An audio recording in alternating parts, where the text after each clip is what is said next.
চ্যাপ্টারের নাম হচ্ছে স্থিতিবিদ্যা এবং গতিবিদ্যা। হ্যাঁ, এই দুটা চ্যাপ্টার নর্মালি তোমাদের কাছে একটু কঠিন মনে হয়। কঠিন মনে হওয়ার কারণ হচ্ছে চ্যাপ্টার কঠিন না, এই চ্যাপ্টারগুলোতে যে ম্যাথগুলো আছে ম্যাথগুলো একটু প্রতিপাদন টাইপের, ঠিক আছে?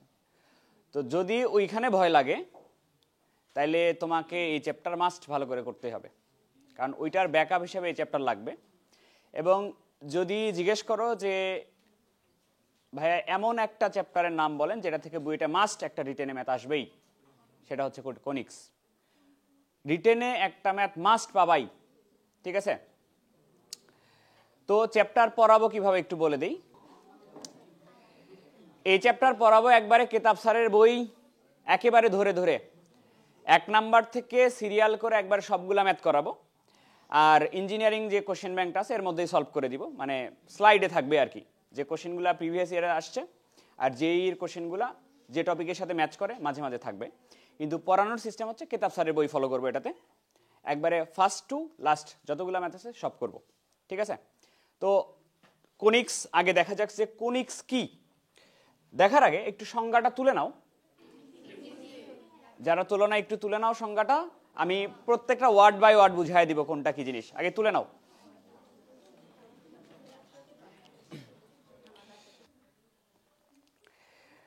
আগে একটু দেখা যাক যে একটা কণিক ফর্ম করে কিভাবে, কণিক তৈরি হয় কিভাবে, একটু দেখো।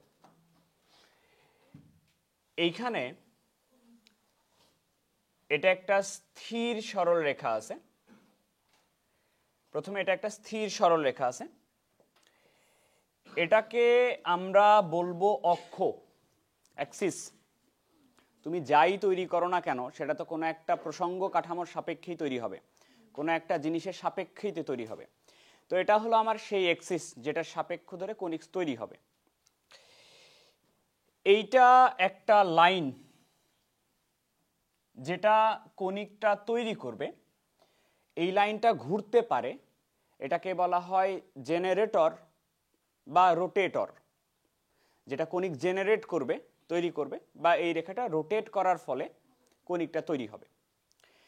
এখন এই মাঝের যে রেখাটা এক্সিস লাইন, যেটা এইটাকে কেন্দ্র করে, এটাকে মাঝখানে রেখে, এটাকে ফিক্সড রেখে এই রোটেটর লাইনটা এরকম করে চারপাশে 360 ডিগ্রি ঘুরে আসবে। ঘুরে আসলে দুইটা কোণ তৈরি হবে। কি রকম করে তৈরি হবে একটু দেখা যাক। দেখো, এইটা হচ্ছে তোমার এক্সিস লাইন, এইটা হচ্ছে রোটেটর, ঠিক আছে? কালোটা হচ্ছে এক্সিস লাইন, সবুজটা হচ্ছে রোটেটর বা জেনারেটর। এইটা হচ্ছে দুটার মধ্যবর্তী কোণ। আচ্ছা, এখন এই সবুজ কালারের লাইনটা এরকম করে 360 ডিগ্রি ঘুরবে। দেখো একটু,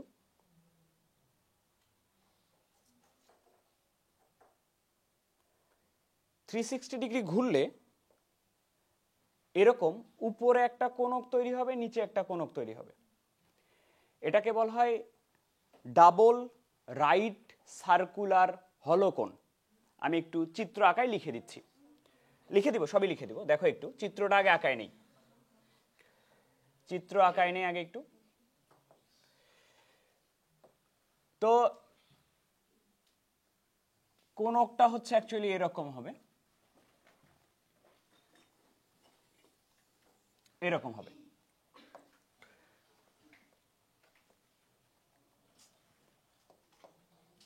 একটু পরে তুলে নাও, আমি একটু বলা শেষ করি তারপরে তুলে নাও। পার করে দিব না, সমস্যা নেই, নাও। এদিকে দেখো, এই জিনিসটাকে বলা হয়, ওখানে ওখানে ওখানে রাখো, ওখানে রাখো। এই জিনিসটাকে বলা হয়, এই পাশে লিখি, এই জিনিসটাকে বলা হয় ডাবল রাইট সার্কুলার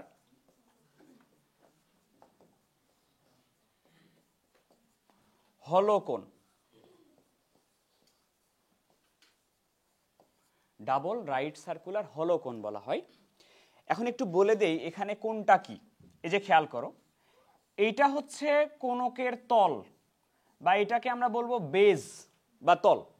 এটা একটা তল, উপরের কোণকের এটা একটা তল, এটা একটা বেজ। তাহলে এই জিনিসটাকে আমরা বলবো বেজ বা তল। খেয়াল করো একটু, এটার নাম হলো বেজ বা তল। ঠিক আছে, এই রেখাটার নাম বলো তো, কি বলছিলাম? এই রেখাটার নাম হলো এক্সিস লাইন বা অক্ষরেখা। এটা হলো এক্সিস, এটা হলো এক্সিস। এই রেখাটার নাম কি বলছিলাম? জেনারেটর বা রোটেটর, কারণ এটা রোটেট করার ফলে কনিকটা জেনারেট হয়। এটাকে জেনারেটর বলা হয়, জেনারেটর বলা হয় বা রোটেটর বলা হয়। ঠিক আছে, এই যে খেয়াল করো একটু, যে পয়েন্টটাতে এক্সিস লাইন আর হচ্ছে জেনারেটর রেখাটা পরস্পরকে ছেদ করে, এই পয়েন্টটাকে বলা হয় কোনকের ভার্টেক্স বা বাংলায় যেটাকে আমরা বলি শীর্ষবিন্দু। ভার্টেক্স বা শীর্ষ বলা হয় এই লাইনটাকে। এটা হচ্ছে আমাদের ভার্টেক্স।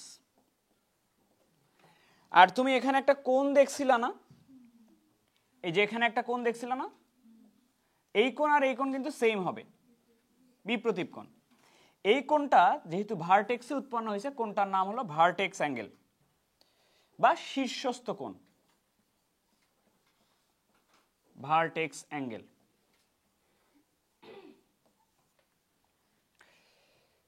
নাও আর একবার একটু রিপিট করি, আমি আর একবার একটু রিপিট করি, এদিকে খেয়াল করো।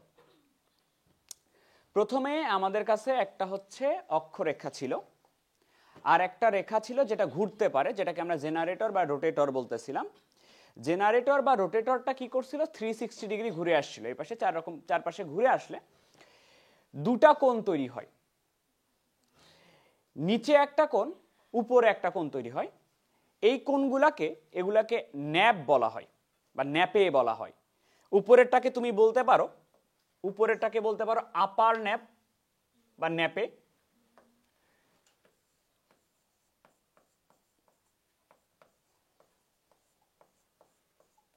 আর নিচেরটাকে বলা হয় লোয়ার ন্যাপ। এই পুরাটা দুটা কোণ না, উপরেরটাকে বলা হয় আপার ন্যাপ, নিচেরটাকে বলা হয় লোয়ার ন্যাপ। এবার আসো ব্যাখ্যা করি কেন কোনটা কি, সেটা একটু ব্যাখ্যা করি। ফার্স্টে এক্সিস তো বুঝছো, এক্সিস কেন? কারণ কোনো একটা কিছুর সাপেক্ষে তো আমি তৈরি করব কিছু একটা, ওটা ফিক্স লাইন ধরে তারপরে ঘুরছি আমি, এক্সিস। জেনারেটর বা রোটেটর কেন? রোটেট না করলে কি কোণক তৈরি হয়? এই জন্য রোটেটর হয়েছে। তাহলে কয়টা কোণ তৈরি হয়েছে? দুটা কোণ তৈরি হয়েছে কিনা বলা হচ্ছে ডাবল। ডাবল তো বুঝছো, কেন ডাবল? দুটা কোণ। রাইট সার্কুলারটা একটু বলি। রাইট সার্কুলার, রাইট অ্যাঙ্গেল মানে হচ্ছে সমকোণ। রাইট অ্যাঙ্গেল মানে হচ্ছে ইংলিশে রাইট অ্যাঙ্গেল মানে বাংলায় সমকোণ। সার্কুলার বলার কারণ হচ্ছে এই যে নিচের যে তলটা দেখতেছো, বেস যেটা, এটা সার্কুলার বেস না, গোলাকার না। কোন একটা কোণকের নিচের যে তলটা দেখতেছো গোলাকার কিনা, এই জন্য বলা হচ্ছে সার্কুলার বেস। সার্কুলার বেজের উপরে এক্সিস লাইনটা পারপেন্ডিকুলার বা লম্বভাবে থাকে, এখানে এইভাবে লম্বভাবে থাকে, এই জন্য এটাকে বলা হয় রাইট সার্কুলার। সার্কুলার বেজের উপরে 90 ডিগ্রি কোণ করে থাকে অক্ষটা। এবার আসি হলো কোণ। হলো কোণের মিনিং, হলো শব্দের বাংলা অর্থ হচ্ছে ফাঁপা। হলো অর্থ হলো ফাঁপা। কোনো একটা কোণককে যদি দেখো, কোণকের মাঝে যদি দেখো, এটার মাঝে যদি দেখো, এদের মাঝে ফাঁপা থাকবে। আমি একটু দেখাই দিই কেমনে ফাঁপা থাকে। খেয়াল করো, এটাতে একটু দেখো, দুটা কোণ ছিল না ওখানে? একটা কোণ আঁকতেছি আমি, দেখো।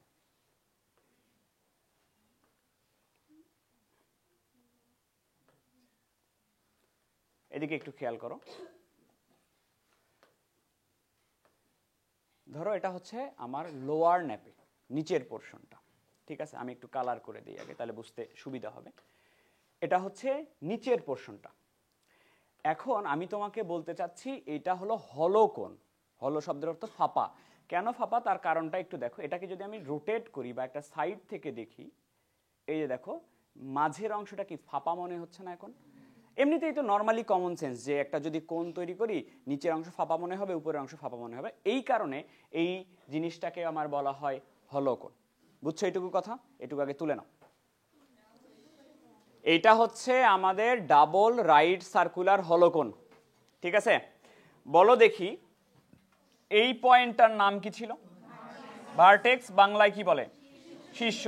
এই লাইনটা অ্যাক্সিস, এটা রোটেটর বা জেনারেটর। এই জিনিসটাকে কি বলো? সার্কুলার জিনিসটাকে বেস বা তল বলা হয়, বেস বা তল বলা হয়।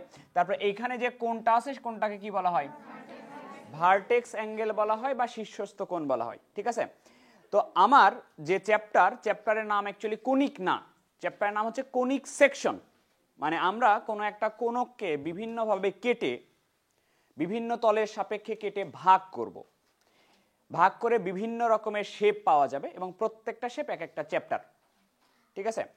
তো আমাদের ডাবল রাইট সার্কুলার কোণের দরকার নাই, আমরা এদের মধ্যে থেকে যে কোনো একটা কোণ নিয়ে নিব। ধরো সাপোজ আমি একটা কোণ নিচ্ছি, একটা কোণ নিয়ে কাজ করা যাক। এই যে এটা মনে করো, বা একটা কোণক এটা। তো আমি করতে চাই কি, এই কোণকগুলা বিভিন্ন অক্ষের সাপেক্ষে, বিভিন্ন রেখার সাপেক্ষে কাটতে চাই। কাটলে বিভিন্ন ধরনের শেপ তৈরি হবে। কি রকম করে কাটতে চাই, কার কার সাপেক্ষে একটু দেখো। এই যে প্রথমে আমরা যেটা করতে চাই সেটা হলো এই যে তল আছে, ভূমি, ভূমির সমান্তরালে কাটতে চাই, মাঝ বরাবর ভূমির সমান্তরালে এটা আমরা কাটবো। তারপরে আর কি কিভাবে কাটা যায় দেখো। আমি প্রথমে এই যে একবারে ভূমির সমান্তরালে এইভাবে কাটবো, তারপর একটু আড়াআড়ি করে কাটবো এরকম করে, 2 নাম্বার গেল। 3 নাম্বার আমি করব কি, যে অ্যাক্সিস লাইন যেটা আছে না, অ্যাক্সিস লাইনের সাপেক্ষে একবার কাটবো। তারপরে এই যে দেখো তো জেনারেটরটা আছে না বা রোটেটরটা আছে না, এর সাপেক্ষে একবার কাটবো। যতভাবে কাটা যায় ততভাবে কাটবো। আমি একবার একটু বলে নেই প্রথমে কিভাবে কাটবো। প্রথমে আমি একবারে তল, যেটা তলের সমান্তরালে, এটাকে এইভাবে কাটবো। এরকম করে কাটলে এখানে একটা চিত্র পাওয়া যাবে, আমরা দেখবো এটা কি। তলের সমান্তরালে ফার্স্টে কাটবো, গেল 1 নাম্বার। তারপরে এটাকে একটু আড়াআড়ি করে নিব, এইভাবে কাটবো, আড়াআড়ি করে নিয়ে কাটবো, ঠিক আছে? তারপরে রোটেটর যেটা দেখতেছো না, রোটেটর, ওটার একবারে সমান্তরাল করে কাটবো, এই যে এইভাবে কাটবো, সমান্তরাল করে কেটে ফেলবো। কেটে দেবো কি আসে এখানে, দেখে 2D তে দেখলে বুঝবা না, আমি দেখাই দিচ্ছি একটু পরে, কাটবো একটু পরে। তারপরে এই যে অ্যাক্সিস লাইন যেটা দেখতেছো না, অ্যাক্সিস লাইন, এটার সমান্তরাল করে কোনটাকে কাটবো, মনে করো এই যে এরকম করে কাটবো। কেটে কেটে আমরা দেখবো যে এগুলার জন্য অ্যাকচুয়ালি কি ফর্ম করে, ঠিক আছে? তাহলে প্রথমে আসো, দাও দেখি।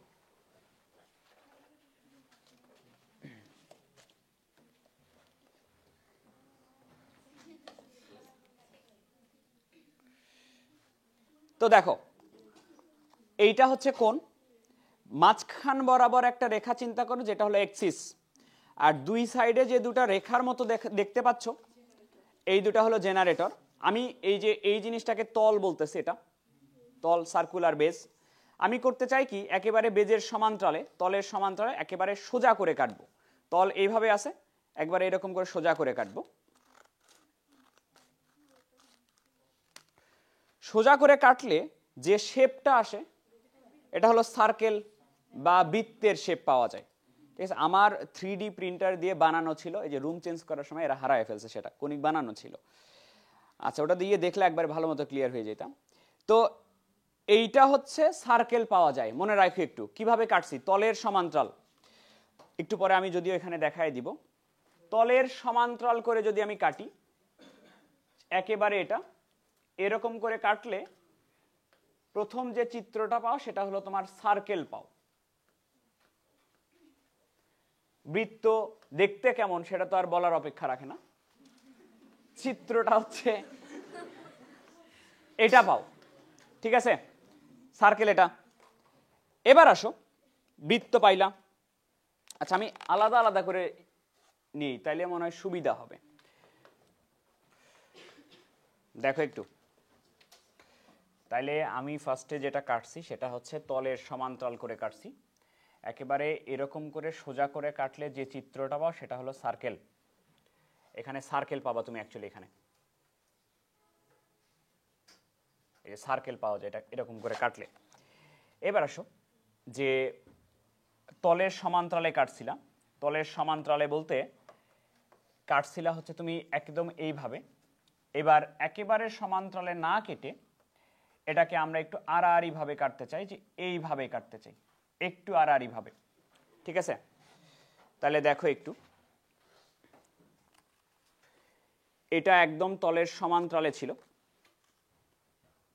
এরকম করে কাটলে সার্কেল পাইছিলা, একটু আড়াআড়ি ভাবে এরকম করে কাটতে চাই।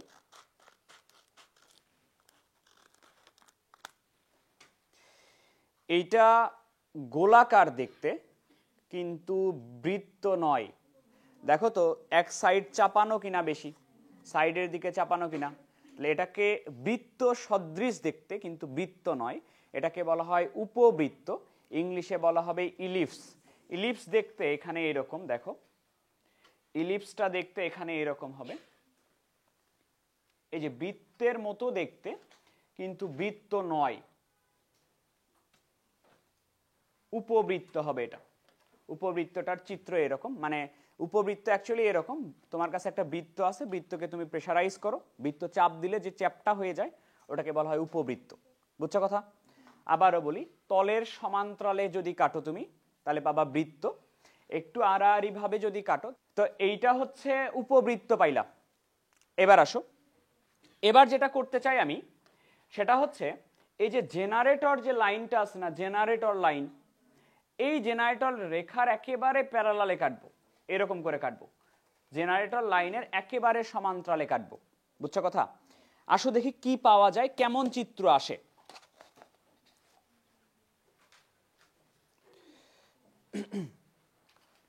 দেখো, আগে তোলার সময় দিব। কোনিক জেনারেটর লাইন কোনটা, এটা বা এই পাশেটা, যে কোনো এক পাশে ধরলে হবে। আমি করতে চাই কি, এই জেনারেটর লাইনের একেবারে সমান্তরালে কাটবো। দেখো তো সমান্তরাল হয়েছে কিনা, এই লাইনের একেবারে এটার সমান্তরালে এরকম করে কেটে দিব। এইখানে যে চিত্রটা দেখতে পাচ্ছ, কিরে কি পড়াচ্ছি বলো? কেবলই আসলা? ভেক্টর পড়ছো? পড়ছো? ভেক্টর পড়াচ্ছি। আচ্ছা, তো এই যে দেখো, এই চিত্রটাকে বলা হয় পরাবৃত্ত। পরাবৃত্ত কি জিনিস তোমরা আশা করি প্রাস পড়ো নাই, পড়ছো?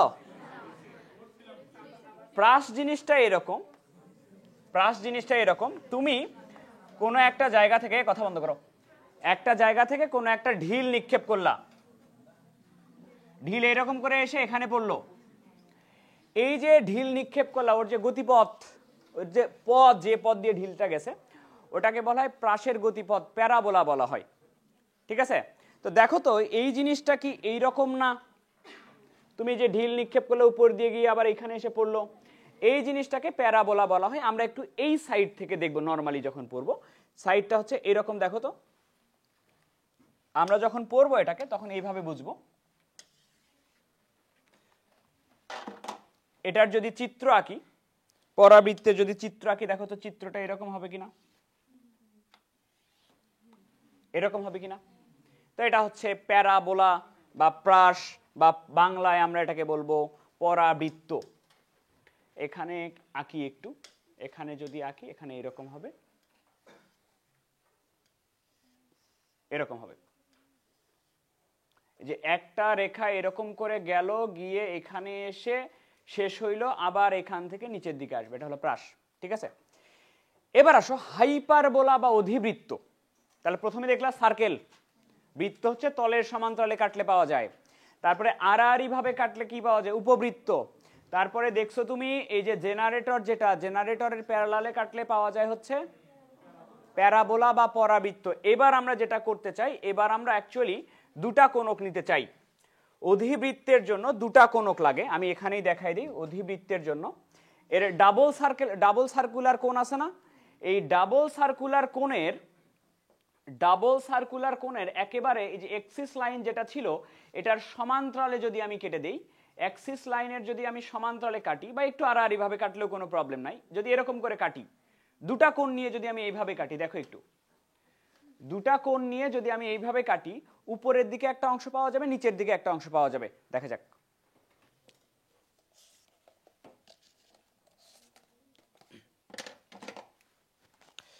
খেয়াল করো,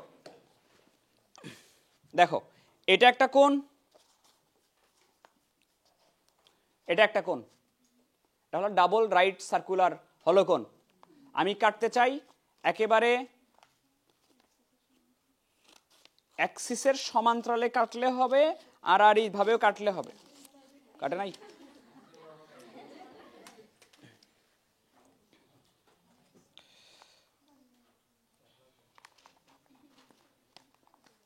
এই যে দেখো, বন্ধ করে নি। তো আমি এইটাকে একেবারে এইভাবে কেটে দিচ্ছি, দেখো এটার এই পাশে কাটলাম, আর এইভাবেই এই পাশে কেটে দিলাম। তাহলে একটু খেয়াল করো,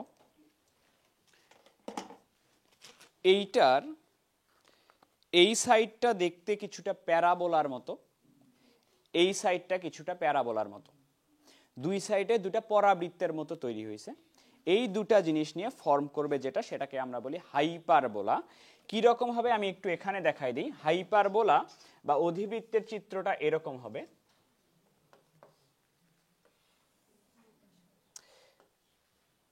দেখো এই যে এখানে রাখলাম, এটা এখান থেকে এইদিকে একটা গেছে, দেখো এখান থেকে এইদিকে একটা আসছে। এই জিনিসটাকে আমরা বলবো হাইপারবোলা, বা বাংলায় যেটাকে বলা হবে অধিবৃত্ত। পরাবৃত্ত আর অধিবৃত্ত এক নয়। একটা কথা বলছিলাম দুই দিকে দুটা পরাবৃত্তের মতো, এই কথাটা সত্য নয়। হ্যাঁ, পরাবৃত্তের মতো ঠিক আছে, কিন্তু পরাবৃত্ত নয়।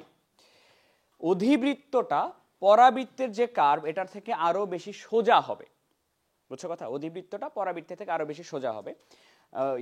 মানে ইয়েটা থাকলে আমি তোমাদেরকে দেখাই দিতে পারতাম। অধিবৃত্তের পরাবৃত্তের কার্ভ যদি এরকম হয়, পরাবৃত্তের কার্ভ যদি এরকম হয়, অধিবৃত্তের কার্ভটা তার থেকে আরো সোজা হবে, মানে সোজা হইতে চাইবে আর কি, এরকম পার্থক্য হচ্ছে এটা।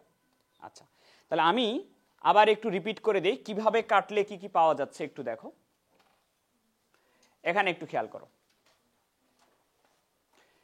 প্রথমে তলের সমান্তরালে কাটছিলাম, তলের সমান্তরালে কাটলে পাওয়া গেছিল বৃত্ত। একটু আড়াআড়ি ভাবে কাটছো, কাটলে পাওয়া গেছিল এটা কি? উপবৃত্ত। এই যে জেনারেটর লাইন যেটা ছিল ওটার প্যারালালি কাটছিল, তাহলে এই জিনিসটা কি পাওয়া যাচ্ছিল? পরাবৃত্ত।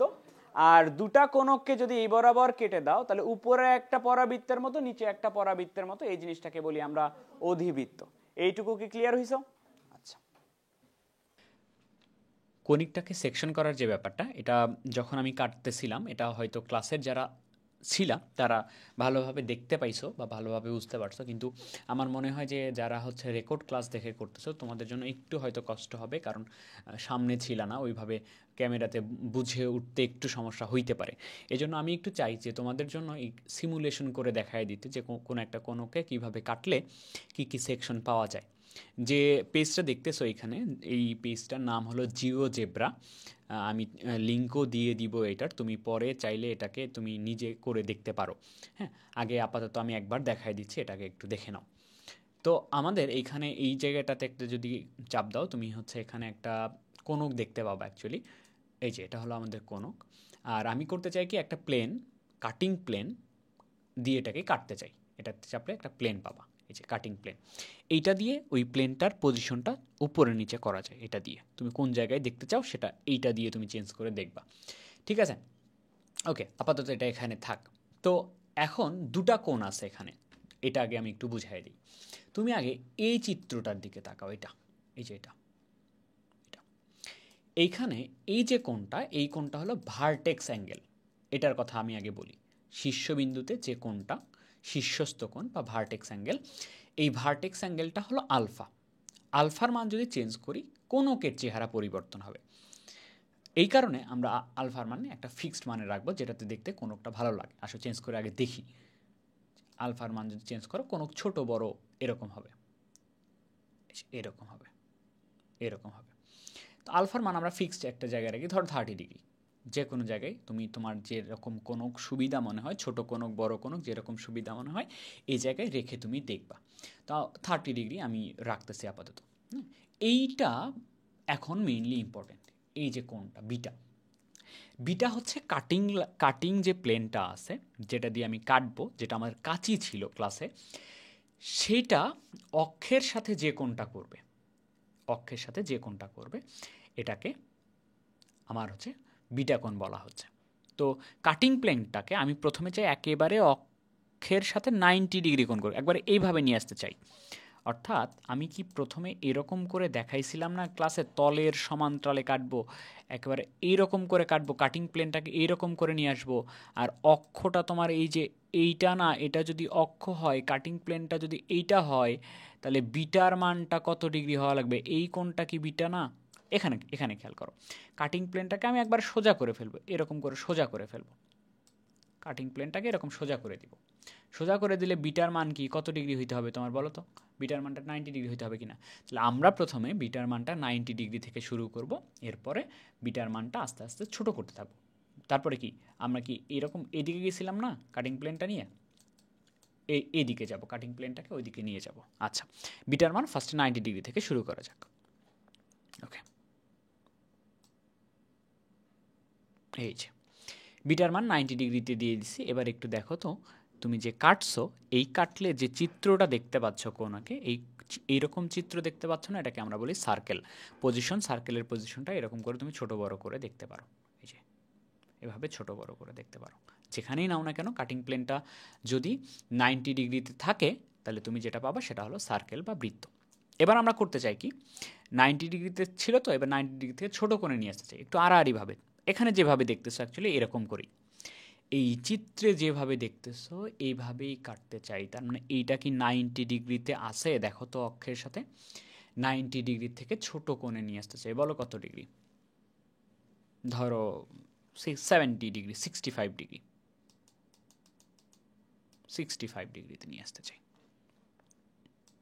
এরকম হচ্ছে, দেখো এরকম হচ্ছে দেখতে। আমরা যদি উল্টায় দেখি, মাঝে এরকম দেখো এই রকম চিত্র পাওয়া যাচ্ছে। এটা কিন্তু দেখতে মোটামুটি বৃত্ত মনে হলেও পারফেক্ট গোল কিন্তু না, একদিকে চাপানো। এটা যদি আমি আরও কমাই বিটার মান, তাহলে আরও ভালোভাবে বুঝতে পারবা। দেখো এই যে দেখো, আরও বিটার মান কমাই দিলে এটা কিন্তু এই যে গোলাকার, তবে কিন্তু বৃত্ত নয়। বৃত্ত হইলে কেন্দ্র থেকে সব জায়গার ডিস্টেন্সটা সমান হইতো, বৃত্ত সদৃশ দেখতে, কিন্তু বৃত্ত নয়। এই জিনিসটাকে আমরা বলবো উপবৃত্ত বা ইলিপস বলা হবে।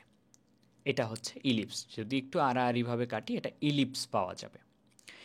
এইটার আড়াআড়িভাবে কাটতে কাটতে, এটাকে আড়াআড়িভাবে কাটতে কাটতে আমি একেবারে জেনারেটরের প্যারালালে নিয়ে আসতে চাই।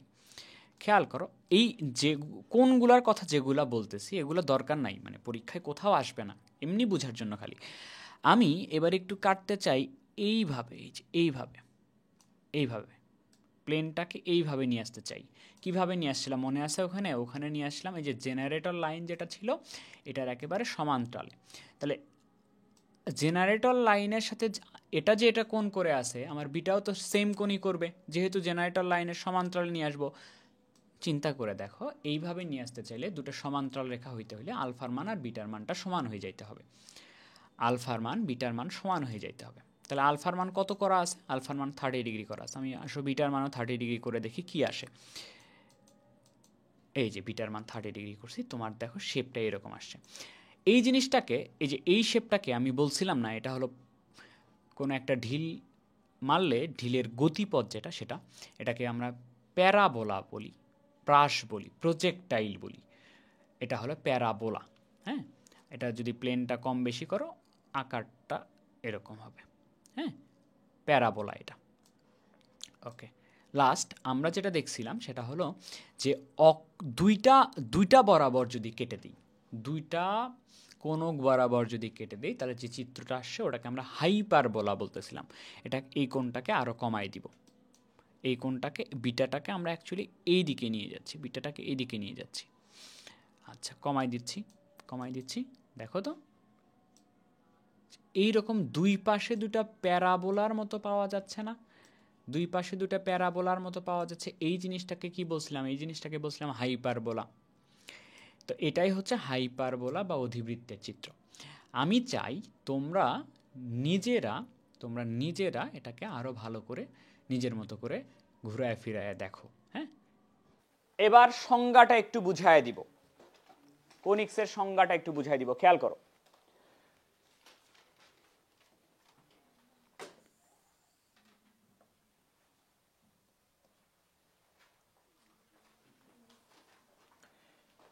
এইটা আমার এক্স অক্ষ, এটা আমার ওয়াই অক্ষ, ঠিক আছে? এবার খেয়াল করো, আমি পরাবৃত্ত নিয়ে বুঝাই দিই, পরাবৃত্ত দিয়ে কোনিক্সের সংজ্ঞাটা বুঝাই দিই। খেয়াল করো কি বলে, বলতেছে ওয়ার্ড বাই ওয়ার্ড বুঝতে হবে। খেয়াল করো, একটি চলমান বিন্দু হতে, বিন্দুর লেখা ভুল হয়েছে, একটি চলমান বিন্দু হতে, মনে করো এইখানে একটা চলমান বিন্দু আছে, চলমান বিন্দু যেটা চলতে পারে, বিন্দুটার নাম দিচ্ছি পি, সাপোজ এক্স কমা ওয়াই। একটি চলমান বিন্দু হতে সমতলে অবস্থিত কোন স্থির বিন্দু, একটি চলমান বিন্দু হতে সমতল, সমতল মানে যে এক্স ওয়াই, এই দুটাকে কি তল বলো না? দুটো অক্ষ কি তল বলো না? এক্স ওয়াই সমতল, সমতলে অবস্থিত কোন স্থির বিন্দু, এই সমতলের উপরে একটা স্থির বিন্দু আছে, মনে করো এই জায়গায়, ধরো নাম দিচ্ছি এস। সমতলে অবস্থিত কোন স্থির বিন্দু ও একটি স্থির রেখার, এইখানে মনে করো একটা রেখা আছে যেটা একটা স্থির রেখা,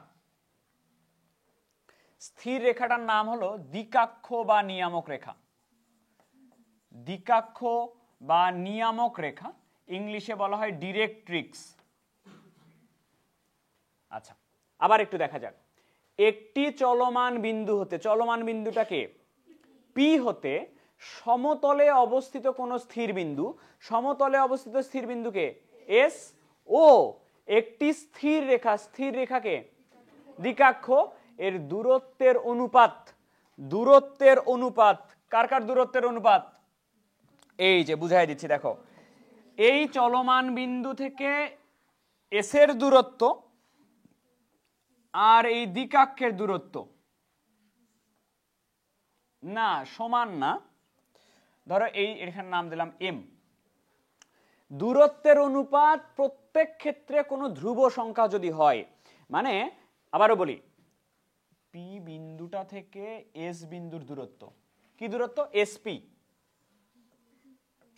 বাই এই পি বিন্দু থেকে আবার এই রেখার দূরত্ব কতখানি? পিএম।